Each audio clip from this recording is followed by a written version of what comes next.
Hi viewers, গৃহপালিত পশু পাখি অ্যানিম্যাল অ্যান্ড পেটসের পক্ষ থেকে স্বাগত জানাই আজকের এই ভিডিওটি দেখার জন্য।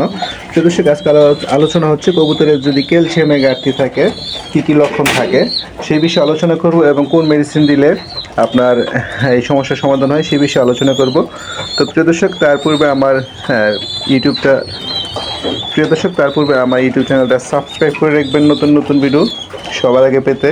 তো প্রিয় দর্শক, এই যে এখানে একটা ডিম দেখতে পাচ্ছেন, এই জোড়াটা গ্রিজাল জোড়া, এই জোড়াটা কিন্তু ডিম পারছে।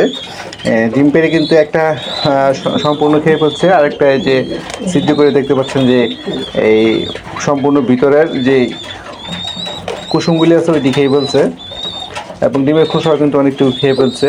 তো এর কারণ হচ্ছে কবুতরের শরীরে ক্যালসিয়ামের ঘাটতি রয়েছে। কবুতরের শরীরে যদি ক্যালসিয়ামের ঘাটতি থাকে সেক্ষেত্রে কিন্তু এই ডিমগুলি আপনার যখন পারবে তখন কিন্তু নিজের ডিম নিজেই খেয়ে নেয়। আবার অনেক সময় ডিমের খোসা একেবারে পাতলা হয় এবং ডিমগুলি আপনার একেবারে নরম বা খোসা পাতলা হয়, সেক্ষেত্রে কিন্তু ডিমগুলি ভিতরে বাচ্চা জমে না বা নষ্ট হয়ে যায়। আবার অনেক সময় দেখা যায় যে বড় কবুতর আপনি হাঁটতে পারতেছে না, তারপর হচ্ছে উড়াল দিতে সমস্যা হচ্ছে এবং যারা কবুতর ফ্লাইং করায় তাদের ক্ষেত্রে কিন্তু কবুতরের যে ক্যালসিয়াম ঘাটতি থাকে তাহলে কিন্তু সঠিকভাবে ফ্লাইং করতে পারে না। আবার কবুতরের যে ছোট বাচ্চা আছে সেগুলো কিন্তু অনেক সময় দেখা যায় যে হাঁটতে পারে না, প্যারালাইসিস হয়ে যায়। তো সেক্ষেত্রে আপনার কোন মেডিসিনগুলি দিলে এই ক্যালসিয়ামের ঘাটতিগুলি পূরণ হবে সেই বিষয়ে আলোচনা করব। তা আমি যে ওষুধটা বলবো সেটা হচ্ছে আপনার মানুষের ফার্মেসিতে পাবেন।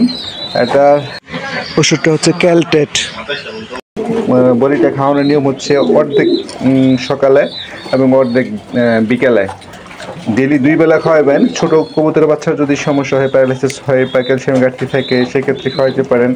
এবং বড় কবুতরের যদি প্যারালাইসিস হয় বা ক্যালসিয়ামের ঘাটতি থাকে, আমি যে লক্ষণগুলি বলছি এই লক্ষণগুলি যদি থাকে আপনি নিঃসন্দেহে খাওয়াইতে পারেন। 1 সপ্তাহ খাওয়াবেন 7 দিন, আশা করি আপনার কবুতরের এই সমস্যার সমাধান হয়ে যাবে। তো প্রিয় দর্শক, ভিডিওটি ভালো লাগলে অবশ্যই লাইক ও কমেন্ট করবেন এবং আমার চ্যানেলটা সাবস্ক্রাইব করে রাখবেন নতুন নতুন ভিডিও সবার আগে পেতে।